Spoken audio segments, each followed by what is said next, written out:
जे गेल्या 4 दिवसापासून लक्ष्मण हाकेंनी जे काही सत्र सुरू केलेलं आहे हे फक्त त्यांची उंची नसताना ते फक्त प्रसिद्धी मिळवण्याचा कार्यक्रम चालू आहे। खरं तर लक्ष्मणराव, तुम्ही ज्या पद्धतीनं बोलताय, तुमच्या बोलण्यामागं कोणाची स्क्रिप्ट आहे हे होऊन गेलेल्या अहिल्यादेवींच्या जयंतीच्या चौंडीच्या कार्यक्रमामध्ये व्यासपीठातून संपूर्ण महाराष्ट्रातील धनगर समाजाने बघितलेलं आहे, महाराष्ट्राने बघितलेलं आहे।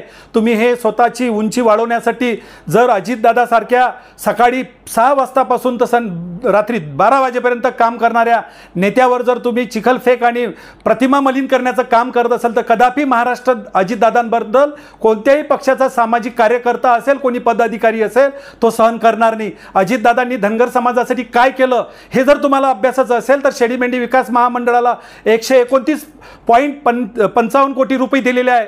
ओबीसीच्या अंतर्गत 1000 कोटी दिलेले, त्याचा फायदा धनगर समाजाला ग्रामीण भागापर्यंत कसा पोहोचलेला आहे याचा पहिले अभ्यास करा, नंतर आपण स्वतःची उंची वाढवण्यासाठी अजितदादांचं नाव मलिन करण्याचा प्रयत्न करा। परंतु असं वैयक्तिकरित्या तुम्ही जर करत असाल तर कदापि सहन केल्या जाणार नाही, याचा हिशोब संपूर्ण महाराष्ट्रातील जनता दिल्याशिवाय राहणार नाही, एवढंच मी आज ठणकावून तुम्हाला सांगतो।